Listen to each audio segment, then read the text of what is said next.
प्रिय विद्यार्थियों, क्लास में आपका बहुत बहुत स्वागत है और मेरी तरफ से आपको आशीर्वाद है, मेरी ब्लेसिंग है कि मेरे बच्चे बहुत आगे बढ़ रहे हैं, तरक्की कर रहे हैं। ठीक है, आज हम हिंदी साहित्य के इतिहास में प्रयोगवाद या नई कविता, प्रयोगवाद युग या नई कविता के विषय में बताएंगे। ये कब से कब तक है बेटा? ये 1943 से अब तक चल रहा है। अब इसमें क्या है कि इसमें पहला क्वेश्चन बनेगा कि तार सप्तक कवियों में सबसे पहले कवि कौन हुए? तो तार सप्तक कवियों में सर्वप्रथम कवि सच्चिदानंद हीरानंद वात्स्यायन अज्ञेयजी हुए। ठीक है, अब क्या है नई कविता में तार सप्तक कवियों में सर्वप्रथम कवि कौन हुए? सच्चिदानंद हीरानंद वात्स्यायन अज्ञेयजी। दूसरा क्वेश्चन है नई कविता की विषय वस्तु क्या है? नई कविता की विषय वस्तु मात्र चमत्कार न होकर के एक भोगा हुआ यथार्थ जीवन है। नई कविता की विषय वस्तु मात्र चमत्कार न होकर के एक भोगा हुआ वास्तविक जीवन है, यथार्थ जीवन है।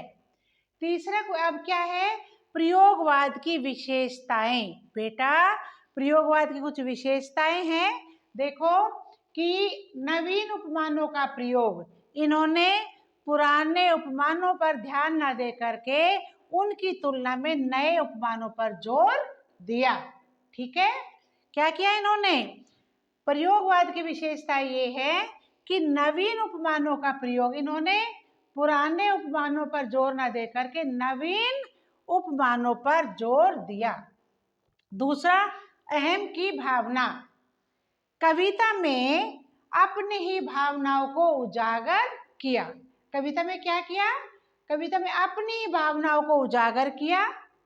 ईश्वर के प्रति अनास्था, ईश्वर में आस्था न रख करके स्वयं के विचारों से काव्य परिवर्तित किया। इन्होंने ईश्वर में आस्था नहीं रखी, अपने ही विचारों से काव्य को प्रस्तुत किया।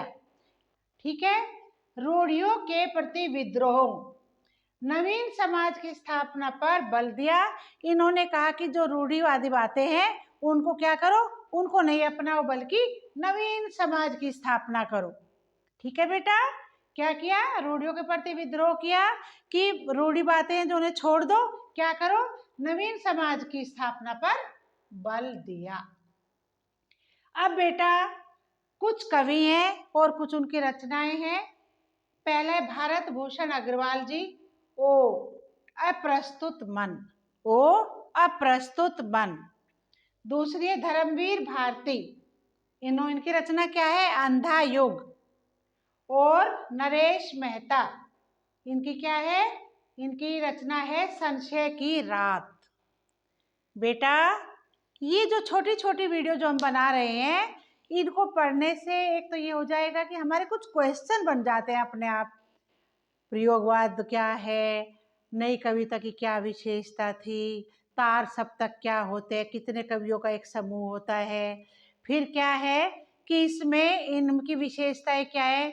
रूढ़िवादी बातों को इन्होंने हटा दिया, ईश्वर के प्रति इनकी अनास्था रही है, और इन्होंने व्यंग भी किया है, समाज के ऊपर व्यंग भी किया है। और बेटा अहम की भावना, इनके अंदर अहम की भावना भी पाई गई। ठीक है, मेरे विचार से आपको ये समझ आया होगा। इसके लिए आपको बहुत बहुत धन्यवाद। बेटा प्लीज़ आप चैनल को सब्सक्राइब कीजिए, वीडियो शेयर कीजिए। कल फिर मिलते हैं, तब तक स्वस्थ रहिए। धन्यवाद।